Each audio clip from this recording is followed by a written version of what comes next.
It's a good league for sure. How I've had a exciting chance. would a game be if somebody's nutsack broke? I don't know if that's what people tune in for basketball, but hey.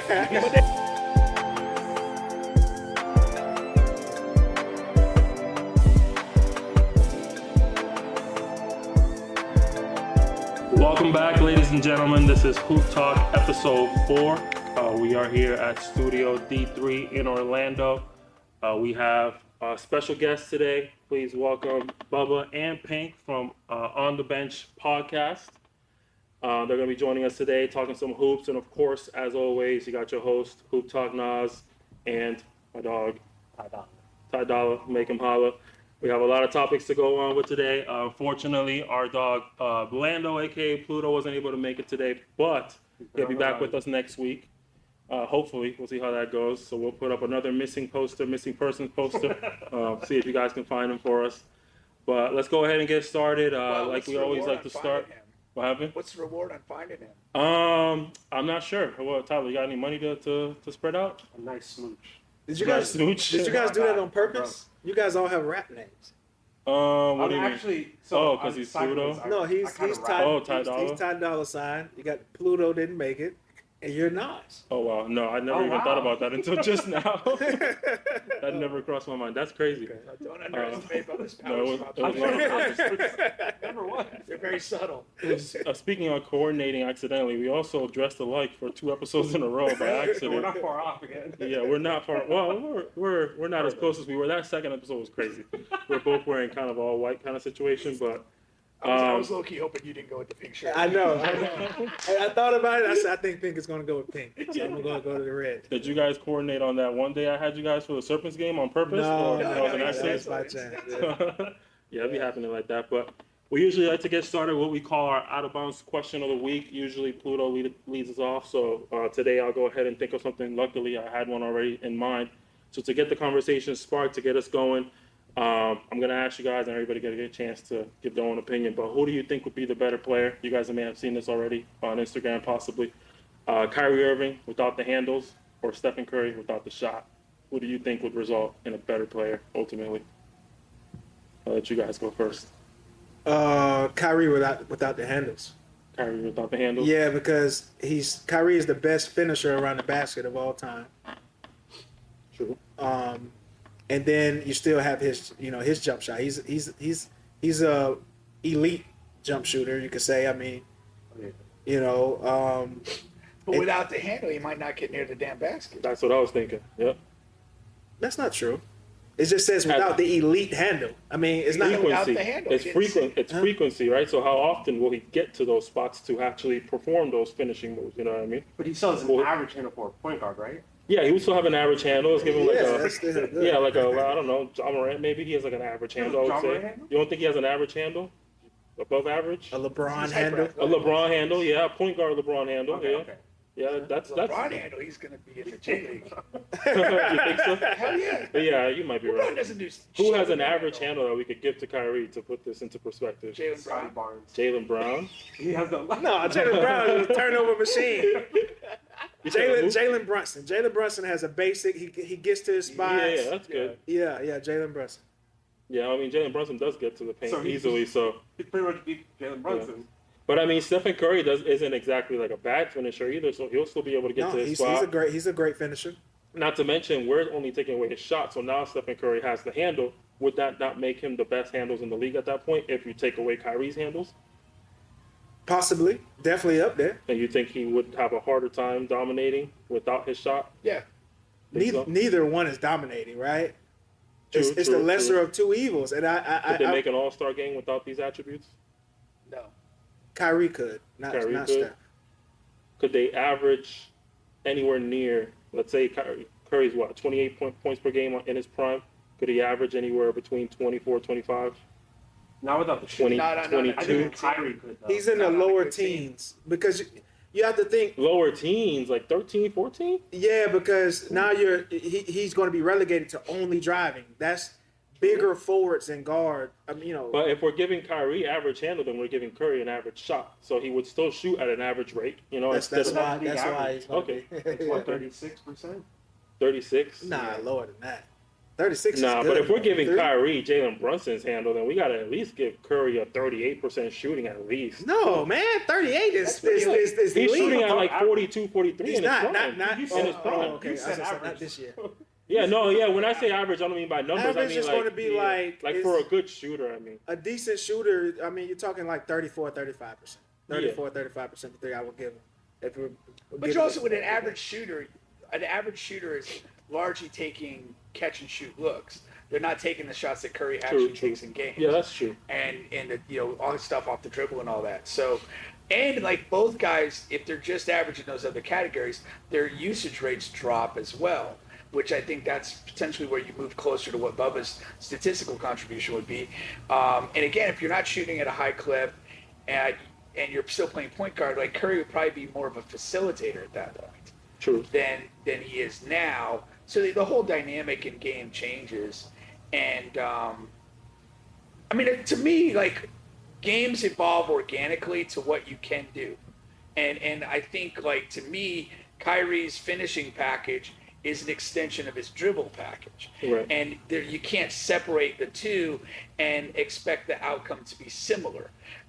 They're complementary of each other, and they're rhythmic. And I think that that's something that you have to look at and say, well, if you kind of take away that superpower and replace it with the average power, these dudes become completely different animals. They evolve and grow differently, and they're not going to be recognizable to what we know True. now. My guess is you took those elite skills away, both guys would be basically average level starters in the league. Dudes that you're not like craving to replace, but dudes that are like solid starters in the league, nothing extraordinary. Yeah, I was gonna say they're both still in the NBA now. We're not going to we're not kicking them to the G League or overseas. Yeah. You know, Or 'cause these, Yeah, yeah. Yeah. I think they're better than just average players, but yeah, I do agree that definitely wouldn't be the legacy that they are now. You know, the Warriors wouldn't be where they were. The LeBron probably would have never had that ring in Cleveland if he just had an average handle, Kyrie. So, but I was playing devil's advocate because everybody seemed to be on Kyrie's side. I pick Kyrie too because Yeah. I mean Kyrie, he's still 40% shooter, still a great finisher. He might not be able to get to the rim as much, but you don't take everything else away from him. Yeah, I was trying to defend Curry, but I'm also on the Kyrie side. I would vote Kyrie too. I think Kyrie would have an easier time averaging 20 than Curry would have averaging 20 Curry being without his Tyus shot. Jones almost. Tyus Jones. Yeah. which Well, Tyus is one of the better he's finish. one of the best off the bench point guards in the league. You know, so that's still really solid. Yeah, for sure. All right, well, I guess Kyrie wins. You guys in the comments, let us know what you think, whether Kyrie Irving or Stephen Curry would be the better player. You take away basically their best feature, Curry's shot and Kyrie's handle. But we can go ahead and get started with our topics for the day. There's a lot happening in the basketball world at all levels. I actually wanted to give a little bit of a shout out to some of the local hoops news that's happening around town. I don't know how much you guys get a chance to keep up, but I do know in that chat that we're in, it was a bit of a conversation for a little bit there. For those of you who are not familiar, I'll definitely put up some information up so you guys can stay aware and know what's going on in the local Central Florida basketball community.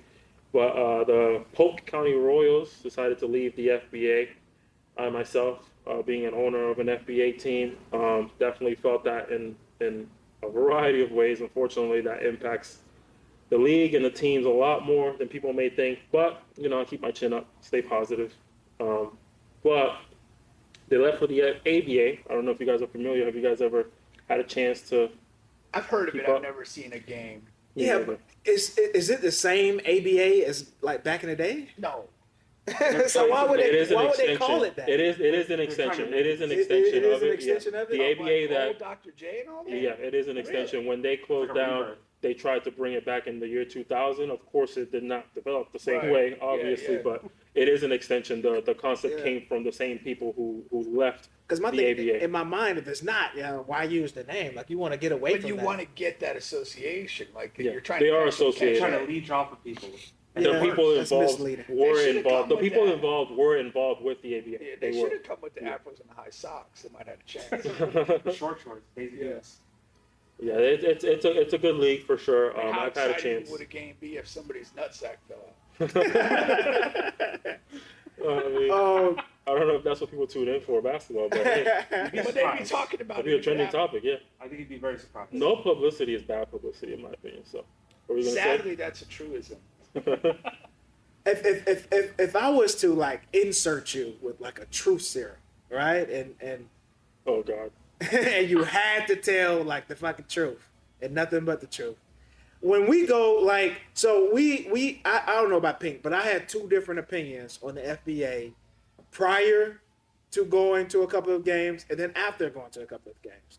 Before I went to a couple of games, I'm like, okay, I don't think this league is good.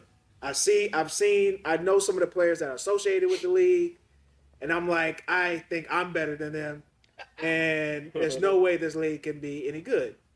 And then I went to the first game, and not only was the product good, I didn't see those shit players in the game for the most part, right? They were on the bench taking their rightful place. And the environment, right where the Lord wants them.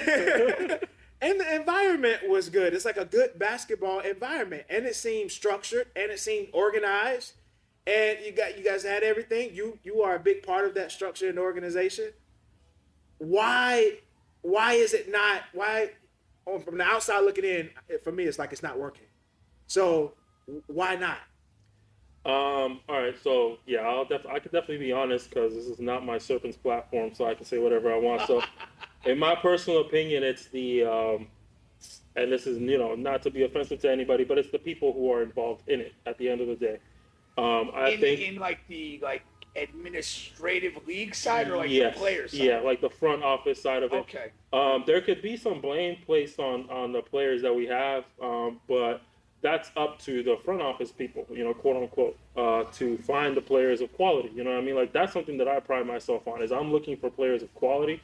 Not only am I looking for unknown players, I mean, I have a James Lindsay who everybody knows, but that's just one example. You know what I mean? Yeah. I try to find the talent that can give us the look of a better product. You know what I mean? And I feel like you guys were able to see that. You know what I mean? When we don't have him anymore, but we had like an Enrique, we had a Berto. You know what I mean? But I don't know if I think a lot of teams, not so much since I've been there, but before I got there, which is pretty much when you guys had your different perspective, teams were giving a lot of opportunities to those players who are now not getting the playing time. You know what I mean? Which tarnishes the product. No offense. It's just, that's what it is. You have to find players of that caliber. You walk in a gym and you're looking at dudes and you're like, this guy can't play that in a cowboy movie. Like, you're not looking at this being like for real. Mm-hmm. Like whose dick did this guy suck to get on the squad? I mean, that's just not, can't. It undermines the product. When you go in there and you see like people that look like real players, that move like real players, and play that way, now you're kind of, oh, this is good. And to me, the key, and we a lot of the men's league stuff, my thing is, there's got to be a level, and dudes that are below the level should not be participating. And I think that's what drives things forward. If you have too many guys that just don't belong at the level, it keeps the whole product down. Like, you want to go to an FBA game and say, like, oh, I don't belong on the court. These guys are, like, taking this serious. They're good. This is a solid level of play. And it wants I mean, as a league person, you want that to be both teams. Like, you don't want to be, hey, I got a nice team and we're smashing people and, we're playing a bunch of guys that they picked up at East Florida last week. But that's the standard to drive the league forward. And I mean, there are a lot of good players in town that are not involved in the FBA. But if, or the ABI, but if they were attracted to the product and they thought it was serious and whatever, if they got out and participated, again, that's where you raise the level. Yeah, and I agree. That's to me the key to growing anything. But that comes from the front office, right? So I don't disagree. Yeah. My off season was all about how can we improve the product that we present. You know what I mean? That's why I contacted you guys to do commentary. That's why I'm live streaming all my games now. Like, I'm handling everything on my own, so I can control what our product looks like, and I feel like our product looks great, right? So I feel like this season, in my opinion, we've attracted one of the best players the FBA has attracted in a long time, and that was Chance McSpadden, who was a Division I basketball player who just went to the NCAA tournament a few years ago, back when Taco Fall was at UCF. He played for UCF, you know what I mean? So that's the caliber that I'm looking for. So that way, you said it best, is the guys who are there not chasing after anything are forcing us to, or weighing us down. That's what I would say. They're weighing us down. Yeah. And it's players. It could be referees who are not really trying to be referees at any higher level, coaches, and it can be owners. It could be anybody who's not pursuing the same things that. And I hate to say it this way that I am, but this is not where I want to be. You know what I mean? But I feel like some people, this is where they want to be. I want to be up here. You know, and in 2, maybe 3 years, I want to be able to say we have the sponsorships and the resources and the funding to go travel to France and play 2 or 3 French teams, come back and say we won at least 2 of those games. You know what I mean? Travel to Cuba, travel to Mexico, and play in these overseas tournaments and these big tournaments. Get my guys scouted, get my guys looked at. You know what I mean? Yeah. And that's the goal that I have. And who knows? Maybe one day, you know, I'm still young, so I have plenty of years to work with. Maybe one day even be an influence to where we have alternative leagues here in the States that legitimately could get guys into the league. That's not a thing, and it's not going to be a thing for a long time, but I want to be one of the reasons why it is. You know what I mean? I want to be one of the reasons why finally here in the United States, guys can play professional basketball like they would to go to France or to go to Italy or Spain or, you know, Croatia, wherever they can go to play. Yeah. You know, I want them to be able to do that here because a lot of these hoopers, and that's why I started this, is because a lot of my friends that I know that can hoop for real, that have the opportunity, they didn't have the same chances to go play overseas because it's a lot harder than people think to go play overseas, not just to get a spot, but once you get the spot to survive in that spot. Yeah, you know what I mean? That's Yeah, another we journey. can- That's another it's a journey. whole culture shock, language barrier. Like it's just so much going on. That's why guys come back and they have terrible experiences. Yeah. You Yeah. know? Yeah. So I want to be a reason why in the United States. I don't know how I'm going to do that. I'm working on it every single day, every single year. But I want to be one of the big reasons why in the United States we can have leagues that are legitimate leagues that NBA scouts and recruiters legitimately look at for talent. You know, get my guys, even if it's just starting off in the G League, you know, whatever it is. But just to answer the question, at the end of the day, there's people who hold us down, that weigh us down because they're not pursuing the same level of greatness. They're not striving for the same level of greatness, and that comes from players, refs, coaches, owners, a lot of people involved. We need to get everybody on the same page. We need to get everybody on the same page on how we are going to present our product. That's why I help all these teams. If you look at all these teams' social media pages, that's me.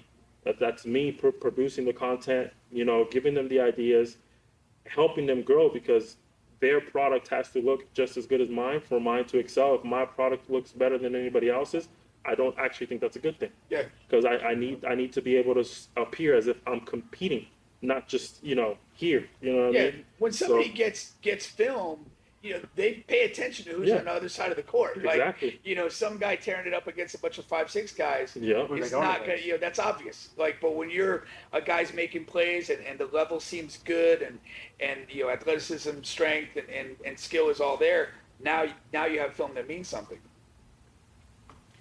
Yeah, I think it means shit. There's so many things that you could do to improve the product for sure. But overall, everybody just got to be on the same page. I mean, you know, the Royals leaving mid-season, not even mid-season, the season just started, is a huge detriment to me and to everybody else. They played 2 games, right? They played one What game. is it? We played 2 games. I mean, luckily for us, we're now 0-1. But other than that, That game just gets stricken from the yeah, that record. game gets taken out. But There you go. you know, I don't. It's not always about, huh?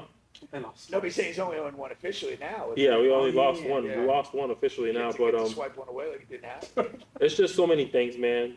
Honestly, but yeah, I think the league is way better though. I think the league is way better. The teams are much more competitive.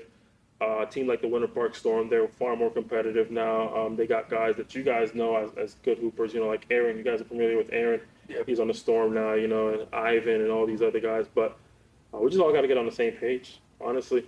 Yeah.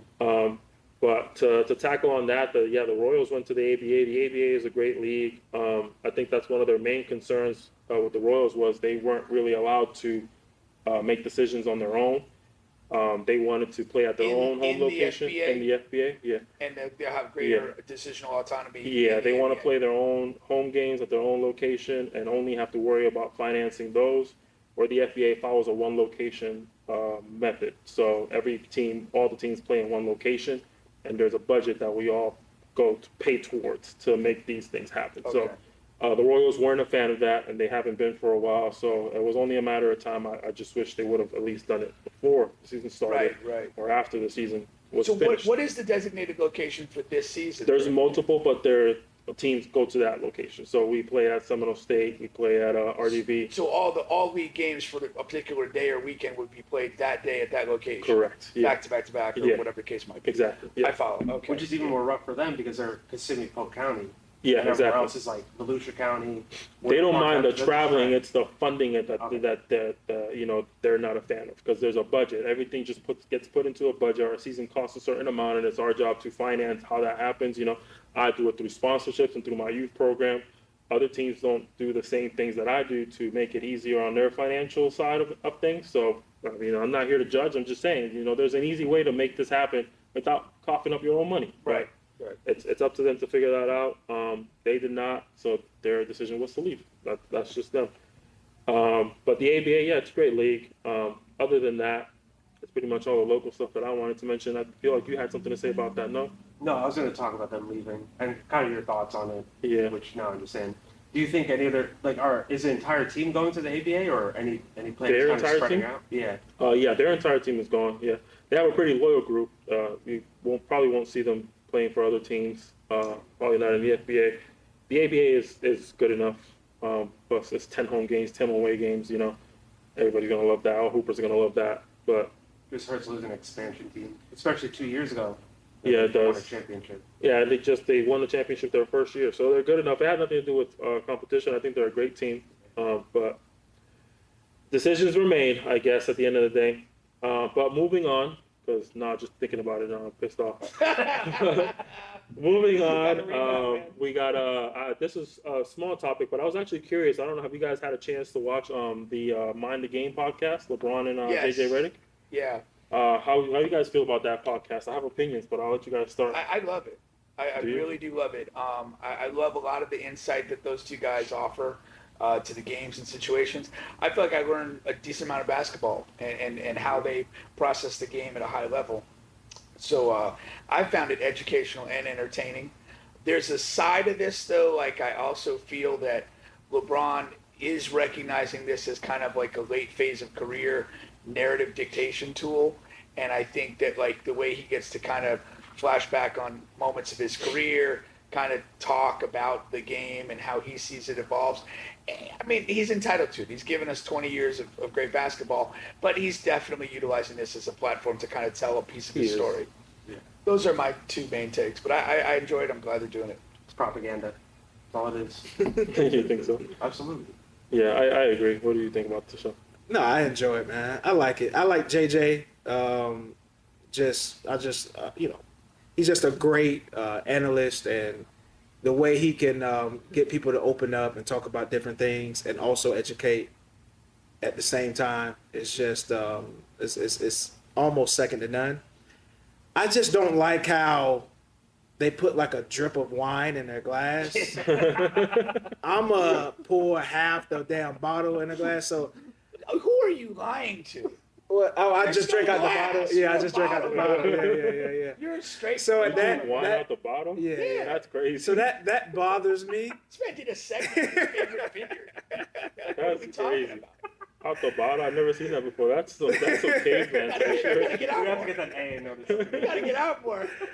That bothers me, man. Bubba And- does that. Homeless guys do it. It's a good company. No, that's crazy. But I like it for sure. I like the educational part of it. I don't know if I would use the word entertaining though. My thing is with basketball podcasts, I'm usually watching it for the entertainment purposes. Like I love Jeff Teague's podcast.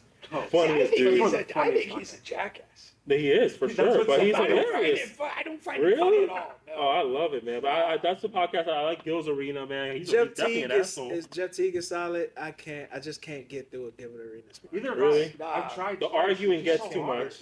The arguing gets too much for me. Like they start yelling and going back and forth. Him and McCants, it's just the They're worst. just That's always true. ridiculous takes. They do Yeah. have bad takes. They It's do have bad awful takes. They do. Yeah. They're manufactured, and and everybody's. And I think he's a part of the group that's chasing like viral hot takes, and I just don't like that. Similar with Teague, but at least you laugh I like his honesty though. Like he's pretty honest about who he was as a player. Yeah, especially when he's He telling downplays stories. himself too. Yeah, He downplays. Yeah, he was a good player. Telling Yeah. stories. He does downplay himself, but for But I the think Gil, I think he's at the point where he's kind of like phasing out of his career, and I don't think he likes that, and he's chasing some sort of attention. I think He's been phased pretty- out of his well, career. I mean, yeah, I think it's pretty popular. Who's that? Gil. Oh yeah, yeah. I mean, this is like a rebirth of Yeah. some degree of popularity. I mean, he left the league like a lamb. I mean, he had the injuries. He was anonymous for the He was last. stealing money from the Magic Yeah. for how many years? He was And stealing what- money under the radar for a long time. And one thing I want to add here, Mind the Game is not meant to be an entertaining podcast. It's meant to be in the lane of, Kobe Bryant, Detail. Kobe, Yeah. and Peyton Manning when he was doing, he stopped it though for whatever reason, and it's meant to be in that lane. And but Mind the Game is more entertaining than those shows. Than those two. Kobe's detail was hard to get through. His tone, his monotone, and right here I pick and roll and I dunk the Right, basketball. Yeah. It was hard to get we, through. we have complete opposite taste because I want like detail and nuance and that. Like, I mean, Did you like the Kobe detail? I did not actually watch it because I hated going on ESPN and accessing those videos. Oh. It was horribly inconvenient. It's like, fuck y'all. I'm already paying cable enough money. I never noticed. I pay all this stuff, but like, it was literally hard to like get Access. the shit to pull up. Yeah. I never noticed Kobe's tone, honestly, until you just said it. But I loved it because of the same reasons you say Mind the Game. It's just the detail of it. It's like just the basketball nerd in me just loves to listen to these geniuses just talk about the game. Yeah. But my biggest issue, and this is tedious, but at the end of the day, bro, LeBron has made damn near $1 billion in his career. If I'm not mistaken, that news came out a couple of years ago, right? Yeah. So like, why are they like doing stuff such a cheap way? Like they're doing he's got a whiteboard. He didn't even have a whiteboard for the first 4 episodes. He had a notepad, and he's drawing the court on there. I was like, bro, you've made $1 billion in your career. You can't afford You're to trying like to be just like make us. a graphic or something on this. Like, No, I mean, it's old school type of way too. If you're a certain age, sometimes you just can't avoid it. Like you know what I mean? Like I write notes a lot still. Like, and I have a whole phone with fucking plenty of note. you can apps. buy a whiteboard for $5 on Amazon. Though. But I think it just has something to do with age, man. Like it's just It's just good. Yeah, stuck in you're your ways, old school type of Well, ways. JJ admitted he had the X's on offense, on the board, and he's like, because I'm coaching like the 6-year-olds. That triggered me because I feel like he was like, lying. I feel like he just doesn't know how to coach, so Really? he started doing it that way, and that's nobody funny. told him he was wrong until he did the podcast. Could be. Yeah, I feel like he was lying. That's interesting. Because he's been a player for how long? You're telling me his coaches haven't been Yeah, using the whole year, O's and yeah. X's His this coach entire was time? Doc for half the time. So Yeah. Yeah, true. Thanks. You're right. Yeah, not Maybe as Doc funny taught him there. how to do it that way. No, I wasn't put off by the board thing. I mean, to me, It's tedious, It's yeah. designed to be kind of like simple, and Yeah. we're not trying to overproduce this. The focus is on us talking. It's a great show. JJ's like the intros when he breaks down the terms can be a little tedious. They go a little too long sometimes. They Yeah, go I feel like way it's too long. similar. They go way too But long. the information he's giving, because I've never played basketball, you guys can probably tell. Probably can't tell. It was quite evident. But listening to it, I mean, you learn stuff, but he's too long-winded with the explanations.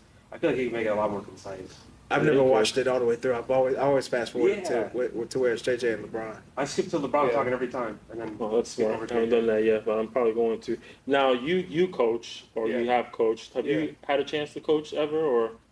Me? Yeah. No. No. I'd be trash. I mean, yeah, I coached in a men's league game.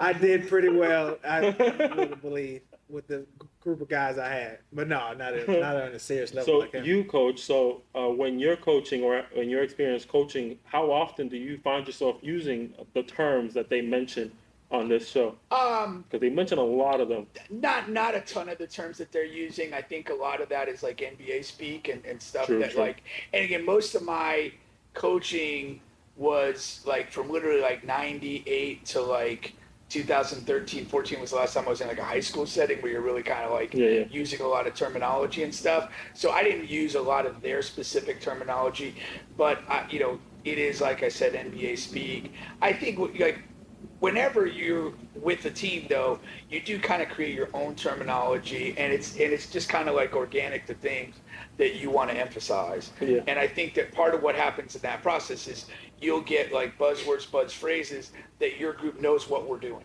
and you without having to over-explain stuff, and you develop a shorthand in the culture of your team. And I think that they're kind of like trying to translate what they have had in NBA huddles and locker rooms to just us. I think it's remarkable that some players can actually follow along with all that terminology, honestly, because I feel like it's always been easier to just explain the action as opposed to just giving the action a name. Like instead of telling somebody, we're going to play, like last episode, they mentioned a top lock defense, right? Instead of saying we're going to play a top lock defense on this player, I would just explain, like, we're going to go over the screen to make sure he goes baseline instead of coming off to the three-point line. Like, I've always found it easier to get to players that way than to try to use terminology to make them remember that. Get to them, like when you're teaching. But a lot of what you're doing in the NBA, like the teaching part of this is done. True. And now you're basically, if I can use 2 words to say what you explained in 2 minutes, right, we're better. Our communication's cleaner, it's quicker, it's more efficient. And I think that that's what you get to at that level. That's a good point. And what I was saying too is like I've been around like the kind of like pro-am scene for several years, and like when you're talking to those guys like who played college, who played overseas, like you don't have to over-explain stuff. You'll just say, hey, we want to do this, or let's try and do a little bit more of that. And like there's a collective understanding that's been created over time. And the younger the group, the less seasoned, the less experienced group, the more explanation is going to serve a greater value.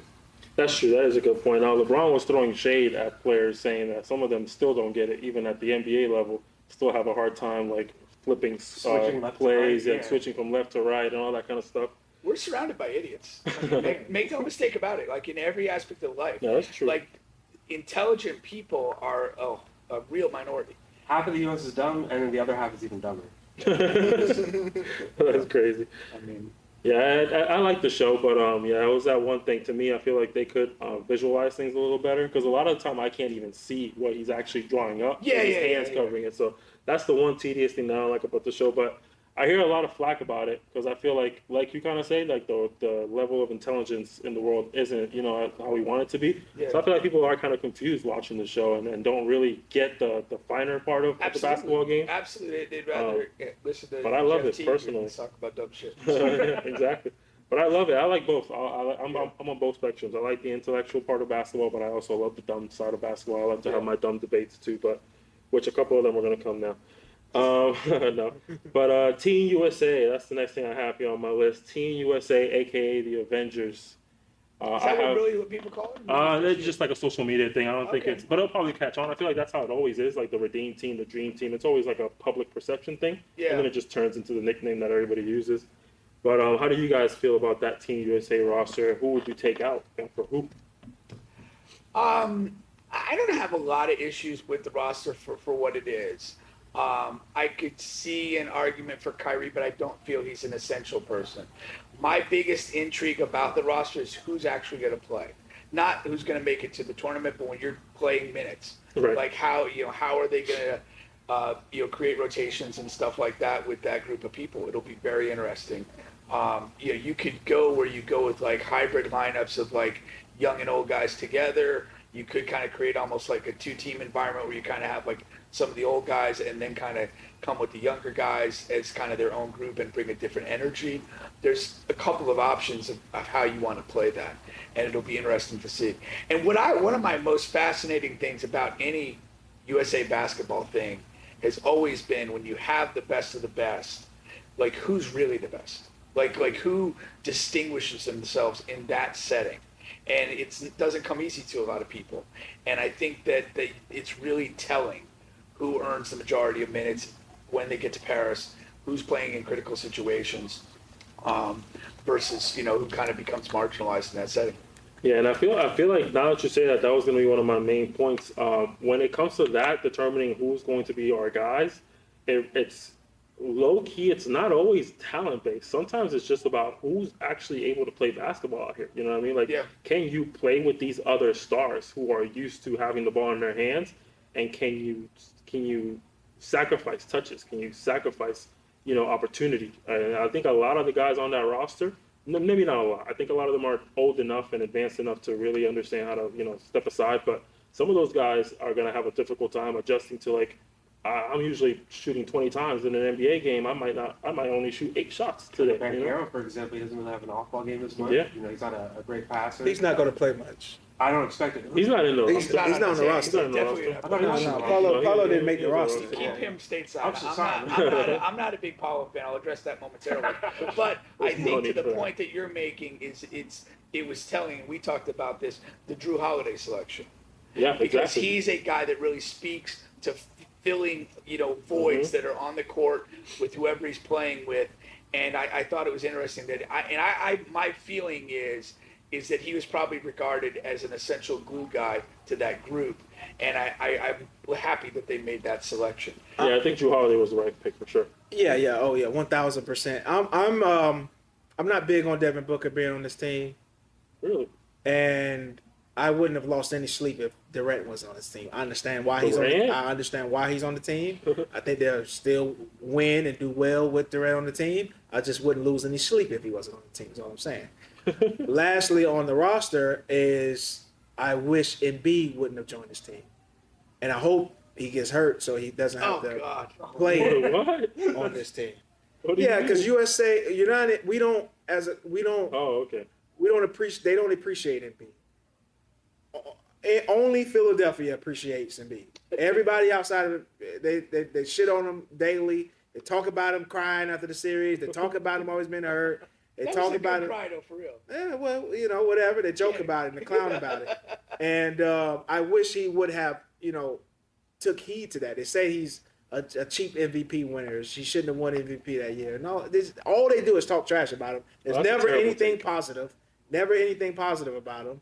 So I wish he would have took heed to that and went to France or went wherever else or just not played at all because you're always hurt anyway. We need you healthy to go into the next season. Now, Jalen Brunson, I wish, I would have liked to see him, Oh, you would have? on this roster. And B probably wants to smash some Olympic coochie. The Olympic Village That's is what they do, live, yeah. man. They give up free condoms and everything. Yeah, but you Oh, gosh. can go anywhere you want to go. You're a supreme he's a millionaire. beat. You He can, can go Yeah, overseas but whenever he feels Village like. is interesting. you can still go there, like and not be Smash a part of the team. Yeah, Yeah, just visit. Just buy a ticket. yeah, just pop up on him after the game. Hey guys, with two chicks on your arm. I like Booker. Who wants the sex MB? I like Booker and I like Tatum. I definitely like Durant. I think that was, Like a, us that was an odd guys, one. don't you? No, I think they're a good fit. I have a weird preference towards these rosters when it comes to Olympics versus the FIBA World Cup. For some reason, I've always thought there's different generations that should play in each. To me, I feel like the generation of those Durant, Curry, Kawhi should be playing in the Olympics, which is I'm not a huge fan of Halliburton being on this roster. I feel like You're not? I'm not a huge fan. I don't know. I don't know if he's the right name. Basketball wise, of course, but I feel like going into the Olympics thing, you want your names that have I Nah, just want man. Embiid to piss at everybody. Yeah, you want to go. So you can't do that with a Kyrie or a But Dame. that's the trap No, that you they, can't do it with that's Dame. the We saw trap. Dame. That's the trap. Yeah, don't mention Dame. We saw Dame. He was should awful. never wear a Dame Team wearing, USA jersey. Damian Lillard, he was awful. in the NBA or in the He's never stood out in Team USA. Oh, in Team USA? Not never. He's always been an true. embarrassment to himself and others. And others. But I completely disagree. I think the pathway that you're talking about by stacking names and whatever resumes, that's how we got in trouble in the after the Dream Team, and it kind of eroded from that. To me, U.S. men's national team, it should be run like a high-level international soccer team where you have a core of top guys in their peak that are the core of the team, and you integrate at various times other players to see if they raise the level or they fill a need. And I think you've got to do it as a basketball winning project first, a collection of names after that. And I think that that's the only way to approach it if you don't want to get embarrassed at some point again. And we have this thing where the big names show out for the Olympics because it's NBC, it's big, it's whatever. They don't show out for the World Championships because it's typically a smaller event and it doesn't carry the same cachet. The Redeem team rebuilt USA Basketball because they committed to each other to do this. And they went on that run from 2008 onward where they were locked in, and it was a lot of the same core through all those games. And I think that that's the model that you want to aspire to. They had a good mix of guys who aren't necessarily stars either, because wasn't Tayshaun Prince on that squad? Yeah. And It was a Boozer, I believe. team built to win. Yeah, but international it's still similar to this year, Yeah, like yeah. Halliburton and Drew Holiday, Bam. But my another issue that I have is not with this particular team, because I think this team is damn near perfect. They're going to cruise. You know, it's going to be one game or two, because there are some other countries that have really good teams that have been together for a long time. But 70% of this team, they won't be a part of this team on the next go round. And so I can't identify any other stars that will be up to this magnitude, because once KD, Steph, Bron, they're all leaving at the same time. Kawhi's on this team. Kawhi, they're all leaving. You know, they're all going to be gone. You know, and I can tell you this now: Embiid in 4 years, he's not going to be worth two nickels. So the way his body is just beat up. No, seriously, you know. Yeah. It's true. I So can see that. you're gonna try out an old Bam or Chet Holmgren, maybe whatever you think Chet of will him. have to be in the mix. You know, I don't know. You want Trae Young on this team? I don't know where you go after. You know what? Jaylen Brown? Where do you go? There are massive questions about the way the U.S. is developing talent right now. We are not doing a good job of it. I mean, most of your current MVPs are international players. The biggest rising star in this, Wemby, is an international player. Like, where are the great American players? Shea is a Canadian. Like, there's not a lot of, in their prime years, American players that are You could real argue killers. the top 5 best players in the league right now are all foreign. Correct. They are. No, they So are. the only one that Yeah. has an argument that could be There is made no is argument. Tatum. That's the only one that could. No. could I fit. guess Anthony Edwards could sneak in an argument. I wouldn't put him in my top 5, but yeah, he No, could, no, he could be no, argued. no, Yeah. But in the But future, I can that, see it. but that, like, But that's when the in the problem. history of basketball has that ever been, other than this particular window? And why of do you time? think that is? We're not developing the players very well? Like, you look at the, like, you know, the Giannis. Again, he was not like high profile in Europe. It was a very roundabout thing, but that guy was burning to succeed. And then I look at like Wemby as like he's an incredible talent, but he also mentally is elite compared to average 19, 20-year-old guys. These guys are not growing up in the U.S. playing high school basketball, playing your, you know, bullshit Montverde Academy stuff, and developing a mentality of growth. Now, Montverde stacks together 7, 8, 9 Division I guys a year, and they're super talented, and they've done this for years. But who the hell are they playing? They play a couple decent games a year, and then they smash a bunch of people. When you're in Europe, if you're 15, if you're 16, they just move you up.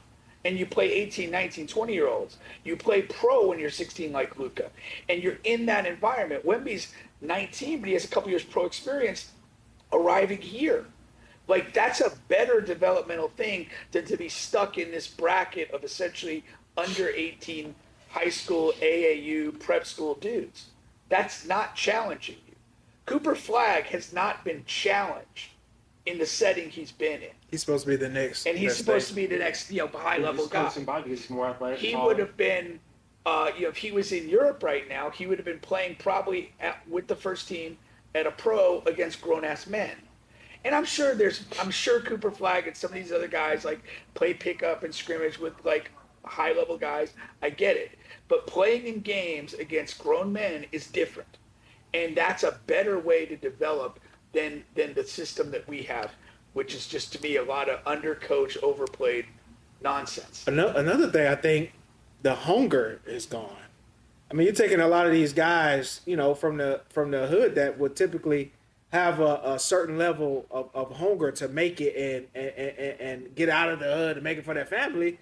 These guys are famous by the time they get 15, 16. I mean, they're trending on social media. They're making money, you know, in high school now, you know, before they even get to college to make more money. That's why that's So- agents in high school. You know, so that relieves the hunger. You know what I mean? So And that's like, I don't think it's a fair player comparison. I'm not trying to make the player comparison, making the mental comparison. when Wemby first came over and he sat down with JJ Redick early before the season started, the same week I saw a clip of Mikey Williams, and he was on somebody else's podcast, and he's this viral guy for the last couple of years, and he's on this podcast having done nothing in the NBA, talking about like he wants to make $1 billion by the time he's 25. And then you contrast to the conversation that Wemby's having, and he's talking about like fulfilling his purpose as a player, maximizing himself, achieving things in the NBA. They're shooting for two different things. And you're not going to, one guy's going to get them, the other's not. I'm a huge soccer fan. And like, I always send this guy clips of like my favorite players, and he's just like, what the fuck am I doing? But like, there's a guy there, 20 years old. His name's Jude Bellingham, English guy. Left England, went to Germany when he was 16 or 17, immediately played first team. Developed amazingly. He was playing regularly, big settings, everything. This year, he goes to Real Madrid, the biggest club in the world. By the fourth game of the year, he was the leader of that group. And it's a group that has dudes that are older and veteran and have huge resumes, and it's a younger guys, but even the younger guys are a few years older than him. And he is that team because he has, like, when you listen to him talk, it's like a 30-year-old dude. It's insane. But like he grew with like in a mentality of constantly getting better, that nothing held him back. When he's 15, 16, he's played first team against grown men.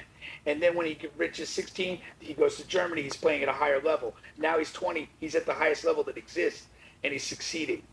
And it's like, so many of who's doing that? What American-born players doing that? Like Cooper Flagg's our guy. He's playing at fucking Montverde.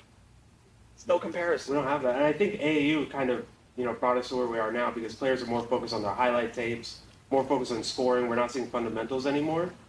I said it before, but I think AAU is like a cancer to youth basketball with how the setup is. I don't think people are properly developed anymore. I don't think people focus on taking care of their body. I don't think there's a focus on learning, playmaking, passing, ball handling the correct way. We don't focus on defense anymore. It just, who has the best highlight mixtape? They have the most hype. They go to college. They start playing against real competition that are bigger than them. They're stronger than them. They're more skilled. They fizzle out almost, every time. How many people end up getting drafted? Drop stock. Even the college game is a joke. You're not playing by the same rules that you play by in the NBA. Like, you're not developing into an NBA player playing college. You're doing something, like it's not work, but you're not training to play the game that you actually need to play. And the lack of uniformity of basketball rules at that level drives me nuts. I think another aspect of it too is what they're pursuing. Kind of like how you say what they're pursuing is different. People joked about it when it first started becoming news, but like someone like Wemby was looking for mentorship from like Rudy Gobert. People joke about it because people have their opinion on Rudy Gobert, but he's looking for mentorship from a professional basketball player, a very successful professional basketball player, right? And Stephen A. Smith made a good point, which I usually don't agree with much of his points, but he made a good point saying that these guys, like you say, they're famous at the age of 16, 17. If they tweet at LeBron, LeBron's going to respond because you are famous, right? If Cooper Flag tweets at LeBron or whatever it's called now, but he DMs LeBron, LeBron's going to respond. So these players, they have access to saying, LeBron, teach me how do you keep your body in check? I want to start now. LeBron, teach me how do you have a 21-year-old career?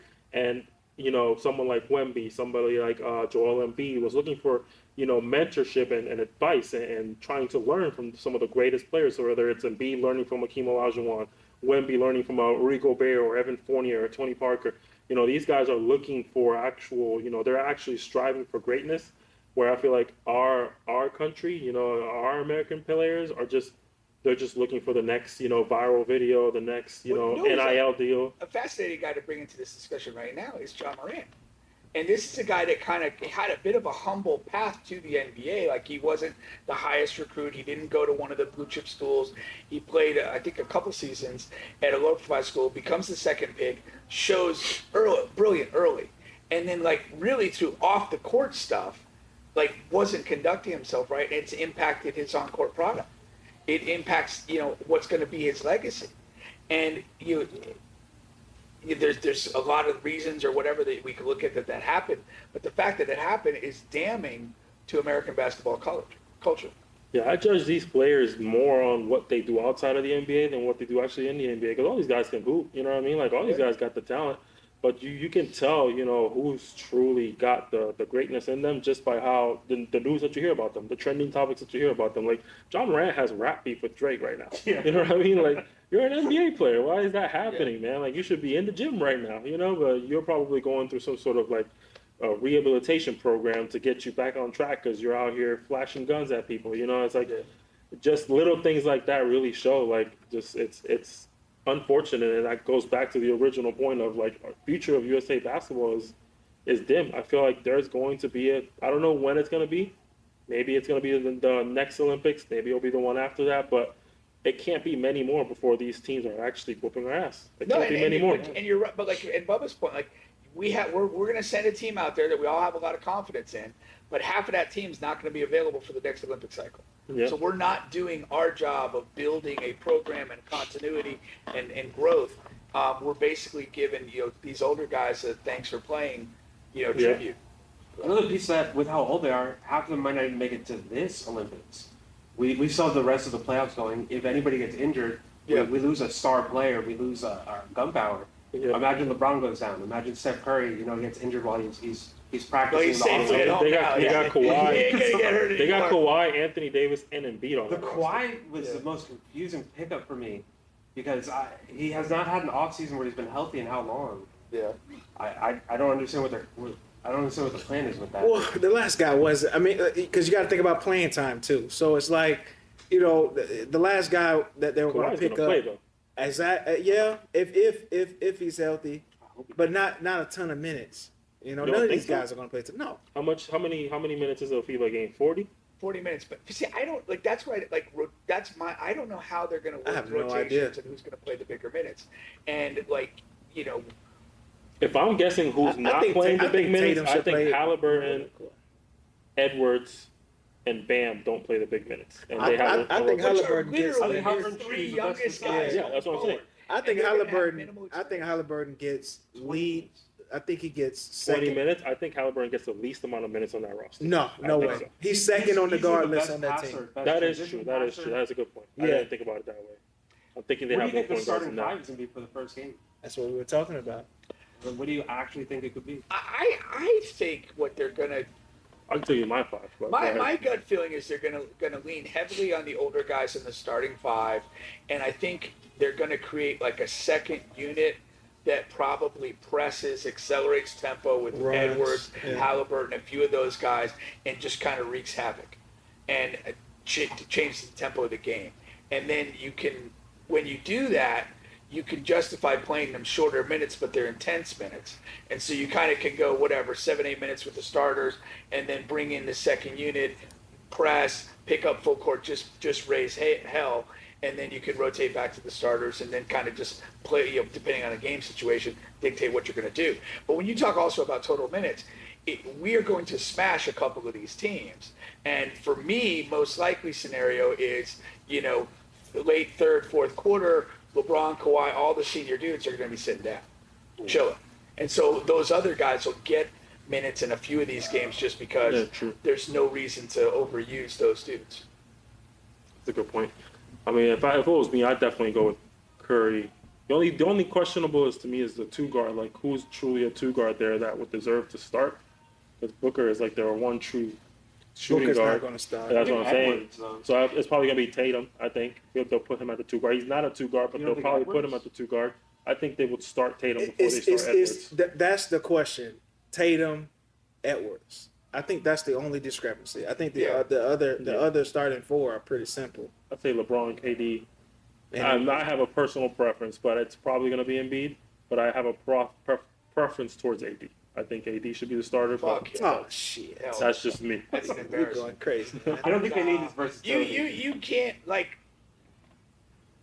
they had to have told Embiid you're starting. Otherwise, Yeah. he could go play somewhere Yeah. else. Yeah, if he's there and he's available and there to play, he's starting. I do they definitely recruited him to do this, and why would he do this if he's not going to have a prominent role at start? Yeah, I definitely know he's going to have a prominent role for sure. I have a preference towards AD, but yeah, I think Embiid will probably be the starter. Against a team like France, like we talked about yesterday, yeah, then you might start a AD and B combo because you got Rudy and Vic, and so you may need to go Is it bigger. confirmed that Vic is going to go to the Olympics this year? I mean, he hasn't said it, but It's hard to imagine he wouldn't play in his home team. Pop is a dictator. I don't know if Pop will let him play. It'd be hard to imagine him not playing in Paris. Them sitting him down like late in the season, that was a hot. They sat him down for They sat him down for. They gave him a minutes restriction the majority of the season. I think the whole season. But they literally sat him the last game of the year. Like, what is that all about? Like, for rest. Pop is a dictator. It says rest on that. yeah, I'm done. I'm done with I didn't know you could do that. What is he, sleepy? What is going on? Like He goes to bed at 9 o'clock. Shuts his phone off. Rest? Goes to bed at 9 o'clock. He's about to rest for 6 months. Exactly. He didn't need to rest. Nah, Pops, I'm not a fan of his management of this situation at all. I think Team USA goes undefeated. Yeah, I'd be I hope surprised. so. Yeah. I pray to God. Yeah, I imagine. My last thing about it is I feel like you said, in the next 4 or the next 1 or 2 Olympics, they're going to start sending the teams that have been losing. Like the team that just lost at the FIBA World Cup is going to be the team that's going to have to go to the Olympics the next one or the next one Well, after. if things don't change developmentally, if we don't have We might get a better sprinkle players, of 1 or 2 new players because I'm sure we're going to draft some sort of unique player. But Maybe Coop. yeah, Coop Coop is might our be in only there. hope. Cooper Black. But look at the Africa team. That's the nickname. I'm not overwhelmed with that guy, to be honest. I'm saying we're going to need to be. Well, I'm not going to be overwhelmed when I don't. If you want to fake overwhelm yourself, I mean, a chick with a fake orgasm. It happens. All right, well, the next topic at Far hand. more often than it should, I think. Yeah, y'all are crazy, man. Next episode, or next topic we have here. I'm sure you guys have heard of John Tate Porter and his little saga of betting Barely heard of theatrics. him before the saga started. What happened? Barely heard of him before the saga No, started. facts. I did not know that Michael Porter Jr. had a brother in the NBA. I knew he had a brother that played basketball. No clue he was in the NBA. Right. I knew they played at Missouri together, but I didn't know that. He's the other older, one was I on the believe. roster. Yeah, Oh, that was news to me. His whole But- family's injured all the time too. Yeah, but he's been officially banned from the NBA, lifetime ban. Apparently, they discovered that he owned some of the betting accounts or something, He took betting stuff too seriously. and apparently he had somewhere where he had the Raptors losing the game, which that's wild. That's crazy. You know what's even more wild about that though? They won. They did. The Raptors won that game. Well, thing he doesn't play enough he to doesn't have an like impact. I mean- to impact that. Yeah. No, he did something to impact it because I mean The player he was props. making- Yeah, the player props, the player yeah. props is Yeah. what he cashed in. But at. his impact on Toronto winning or losing a game is Yeah, true. about what ours would be. Yeah. But did you see the amount of money he won throughout the span that they caught him? I thought It was like 20 21K. something thousand. 20 yeah. something thousand. Now man.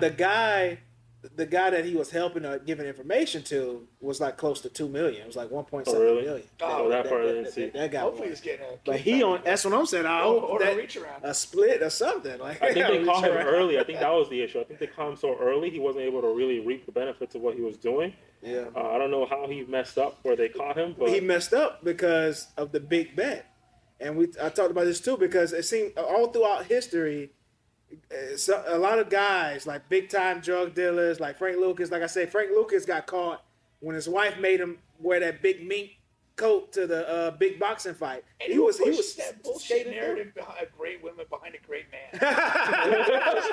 Shit up.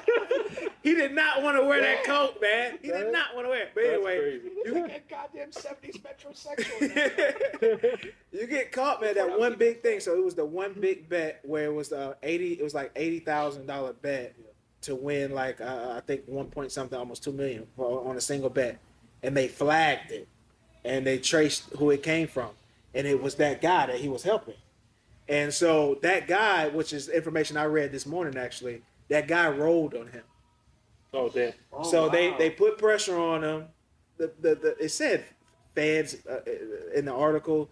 I'm not sure who exactly, but anyway, yeah, they tracked down the guy, and they put pressure on him. Told him like you're facing prison time, And that guy was like, hell no.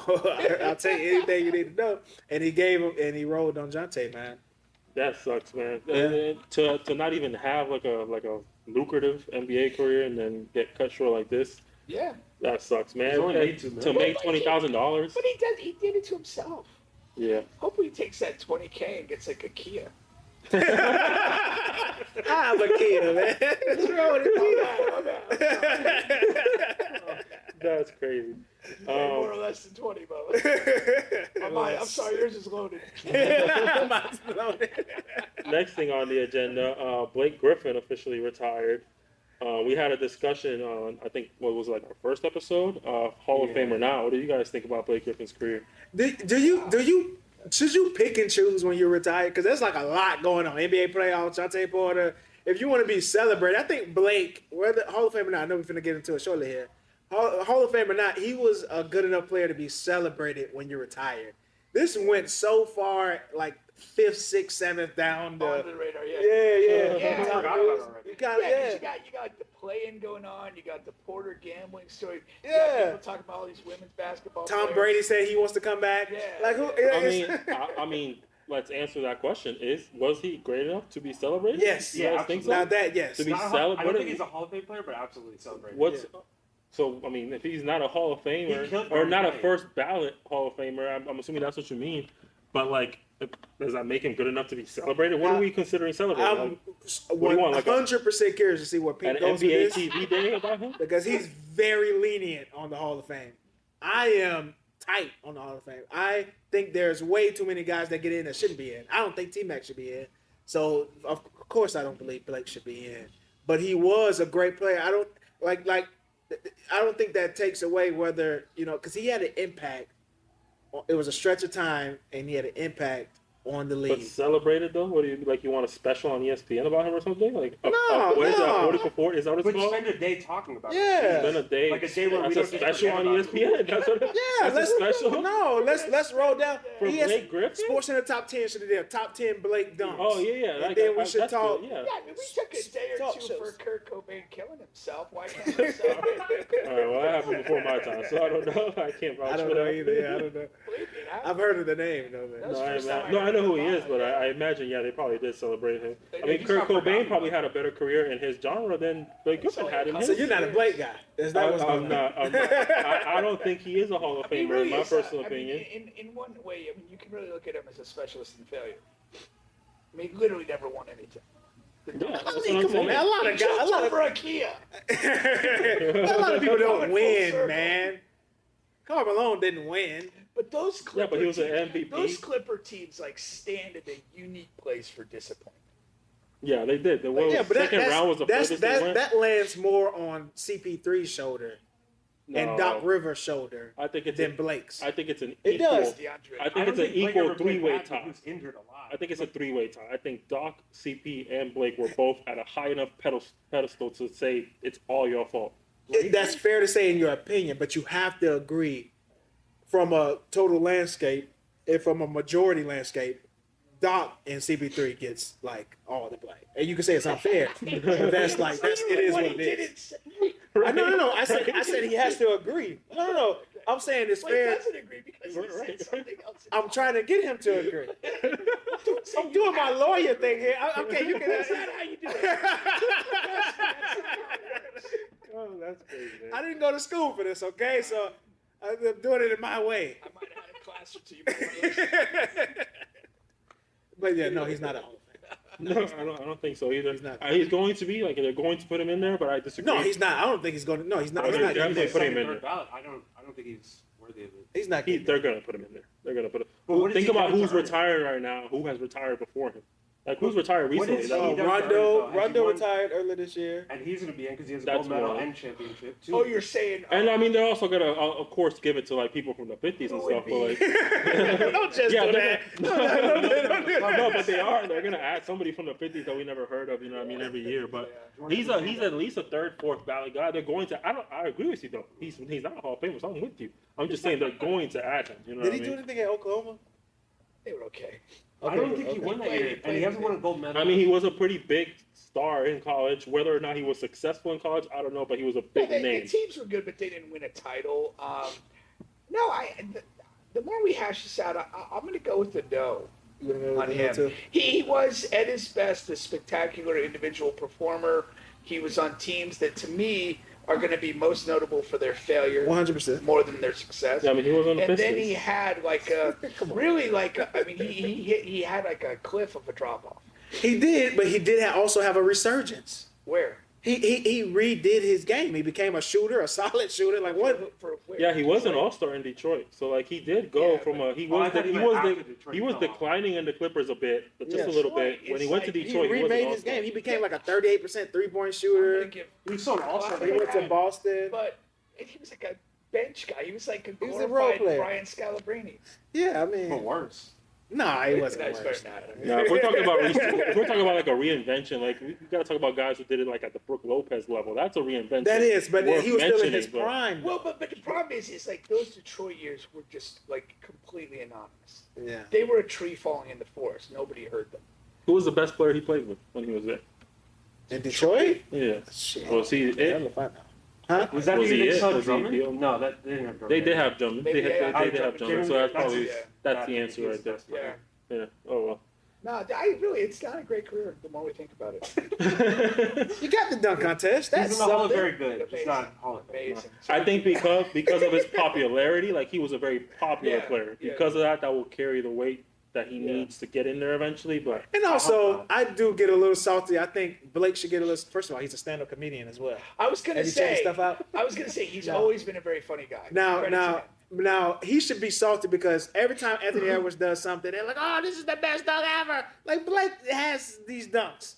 no facts. Let's go to YouTube. Let's give this man a little respect here. No, but when he was doing this, it was all over the place. Yeah. Social media has reached a whole different level now too. So that's Yeah. another thing. Even though he was still a part of that social media era, every year it just gets crazier and Yeah, crazier. I So mean- now Edwards is reaping the benefits of X and Instagram and TikTok and all that stuff. Yeah. God forbid, now we have AI making Doc Kendrick Rivers Lamar is still songs. reaping the Oh, benefits of God. X as well. All right. We'll take that into a segue then. I have a feeling this is going to turn into, just based on how you guys have talked about the rest of these topics, I have a feeling this is going to turn into a long one. So I'm going to go ahead and start this one off. We got the WNBA draft and Caitlin Clark's contract. So Caitlin Clark, of course, went number 1 in the WNBA draft. Big shocker there.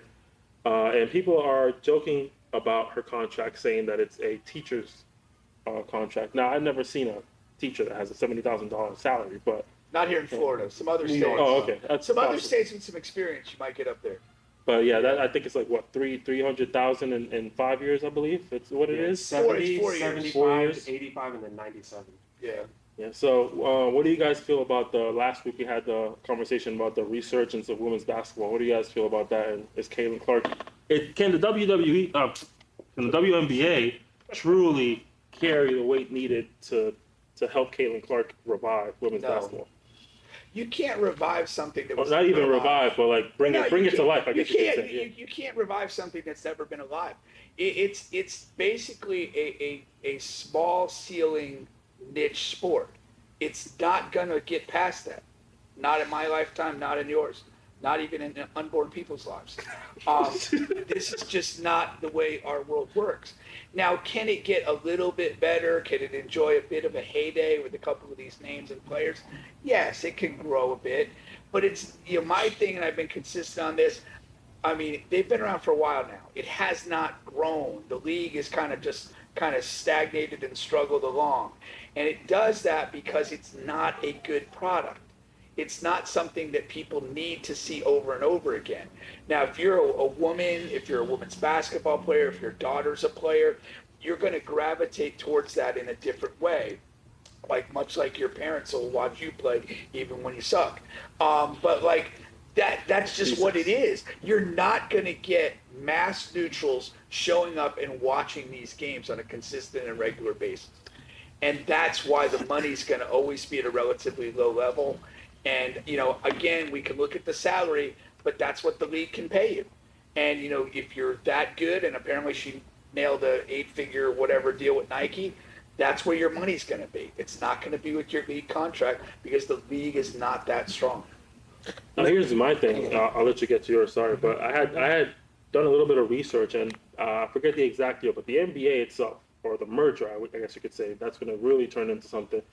Wasn't until ABA, like NBA merger? the ABA, right? It wasn't until like I believe the 50s, if I'm not mistaken, or something around that era. The I thought ABA was in 70s. the 70s. Yeah, the right. So Yeah. right. Yeah, you're right. So the NBA itself was only around for about 30 something years before they reached the true peak of their superstardom. Right before that late 70s era, the NBA struggled a lot when it came to becoming at least close to the success of football and baseball and all that kind of stuff. Right now, we're at a stage where you could argue football and baseball are maybe still bigger, but the NBA competes, whereas they weren't competing until that late 70s. So the WNBA has only been around for a little over 25 years. So you don't feel like they're still young enough to where there is potential there, just similar to other Absolutely leagues? not. No, Absolutely because when not. you can watch a man play and it's just better, like what the fuck are we doing?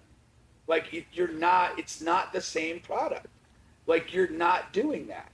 Now the NBA, like you said, you had the ABA NBA merger. You had, and we actually talked about this on our show, like the finals with Magic Johnson against the Sixers when during his rookie year. That was on tape delay. That wasn't even a live broadcast. Right. And Magic and Bird, that dynamic, black and white, East West, all that grew the league to a different place. And then from there, it passed to Michael, and then we are where we are.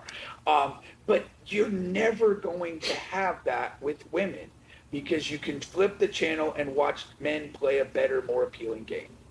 But what about That's soccer just- though? Because we primarily watch Soccer? viewer numbers. Women's soccer always has more viewership. We talk Where? when we talk about the World Cup or anything. Hell no. No, it genuinely The does. World numbers are Cup higher. final. No, No, I'm For talking men. about the U.S. Who gives a shit about the U.S.? We Because, have to no, talk no, about you the US. can't. You don't have to because we've already said like 5 of the top 10 or 5, 6, 7 players in the league are international guys. Like basketball's popularity, its growth now is international and global. It's not just winning the U.S. market. So you're again, your apples to oranges there because Yeah. there's no comparison to the popularity of global people. I mean, who in France, who in Brazil gives a shit about Caitlin Clark? No one. And my thing is also it's two things, twofold. So when you're talking about they're young in their infancy stage, so when you think about the Magic Johnson, Larry Bird thing, they didn't enjoy the fruits of their labor. Like they didn't get the millions and millions and millions of dollars that was passed on to Jordan, and then after Jordan, those guys started making even more, right? So you got to think about it. So Caitlin Clark coming in, if she's going to change things, which I don't think she is, right? I was watching First Take, and they had the two the former WNBA ladies in, and they were talking about what is Caitlin's production going to be in the first year. And they're arguing, and they're talking about what's a successful year. And they're like, the WNBA ladies is like, well, if she comes in and she averages like 10 or 11 points, that's a great year, rookie year for her. If Caitlin Clark comes in and averages 10 to 12 points, that's a failure for the WNBA. They need her to come in and dominate first year because we just saw Caitlin Clark dominating last year and created a buzz and made us want to watch periodically or whenever the casuals were watching.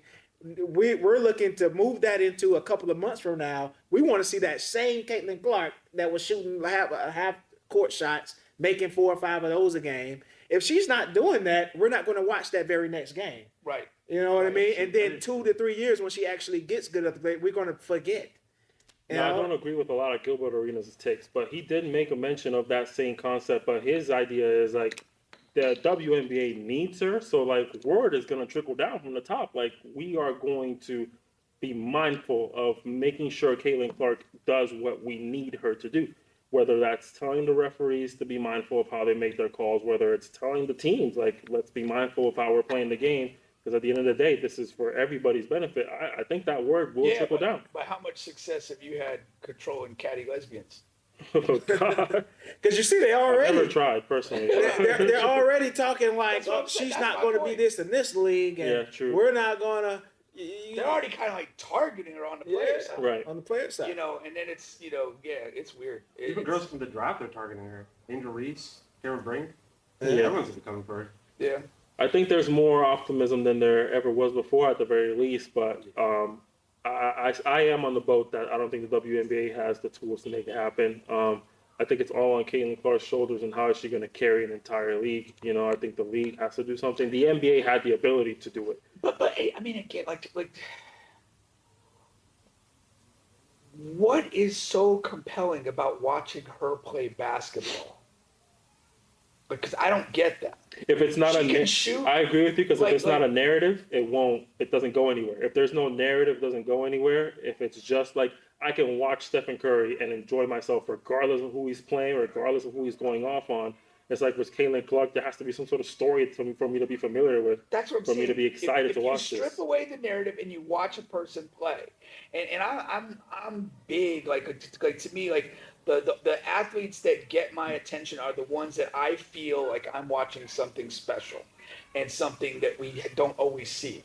And like, to me, there's no women's basketball player on the planet that has ever lived that is must-see TV. And the Curry thing is always the player comparison, but that's just so it's just so lazy of a comparison to me, because she's taking long shots sometimes in a game.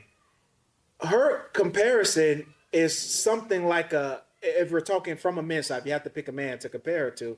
It's a play style of an Iverson, of a I'd say Trae Young. Hold on, Trae Young. Her usage rate, not from a play style. I'm not talking about from a play style. I'm talking about from how she plays the game. Her usage rate is so high. She's taking a ton of shots, and she's the only one that's really passing the ball. That's why her scoring is high and her assists is high. She's the one with the ball in her hands all the time.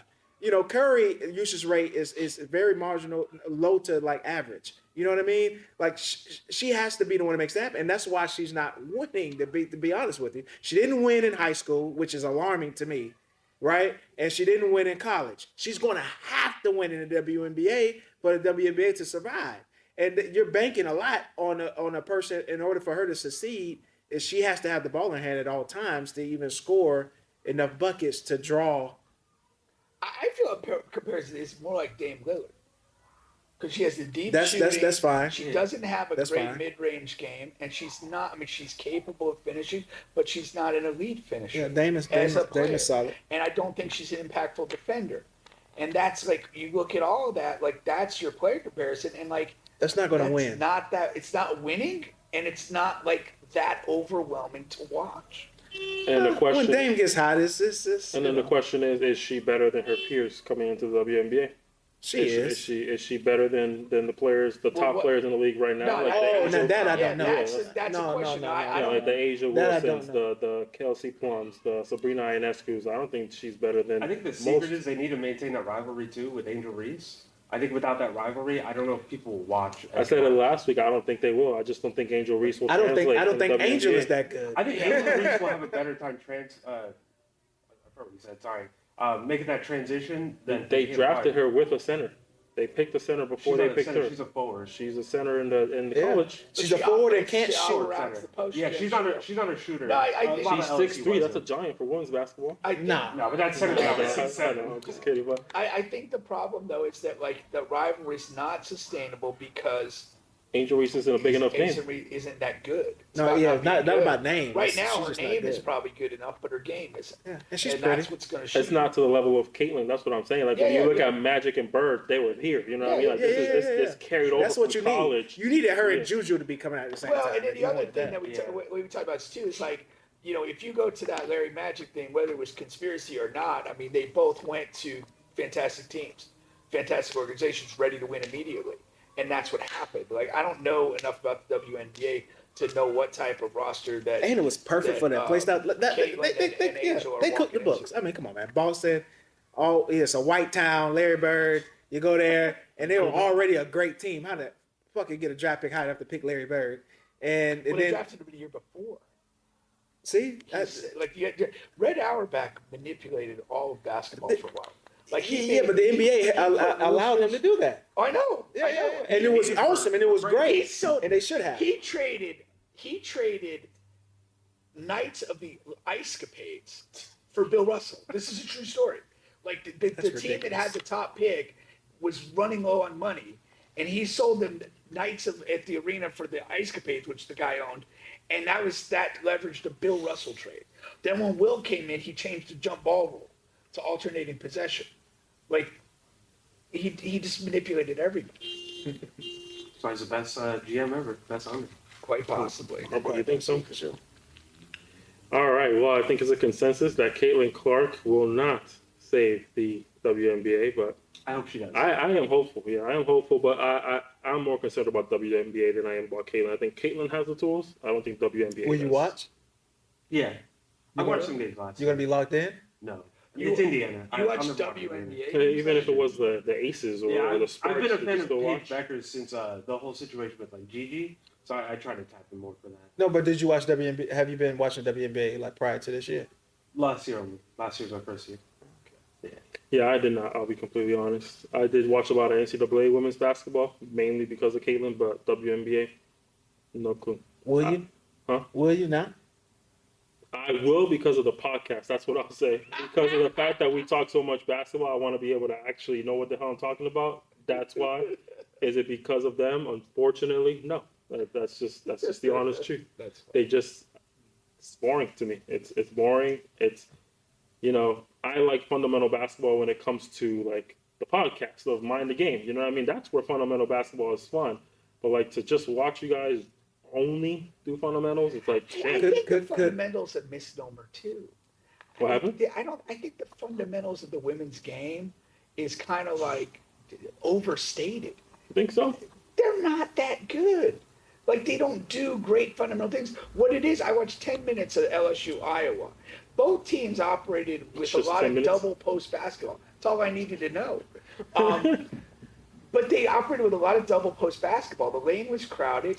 It was like men's basketball 20 years ago, and you don't have the skill to evolve. You don't have the athleticism to evolve to space and pace like we have in the men's game.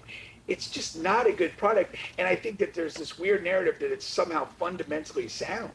Like you get down to the stretch of these games, these chicks fucking choke all over themselves. I mean, they're turning the ball over. They're missing layups. I watched the fourth quarter of a Final Four game, and it was sloppy as hell. There was very little good execution. And you can watch NBA basketball, not every game certainly, but you can watch NBA basketball random night, even two teams that aren't particularly good, and you can get down to a fourth quarter and dudes will just make plays, like exchange buckets, and you're like, dude, this is ridiculous. Could Caitlin make your FBA team? Could Caitlin make my FBA team? Good question, Bubba. I think so. Yeah, I would say so. Yeah, for sure. She's at least 6 feet. Yeah, She's she's one of the best shooters on the team. She's gonna be the best shooter. yeah. She could. That's a different. I don't know what you were trying to get to there, but I wasn't getting anywhere. I didn't No, even start the car. I just asked the question. All right, well, that's a great one. Let's move on to that.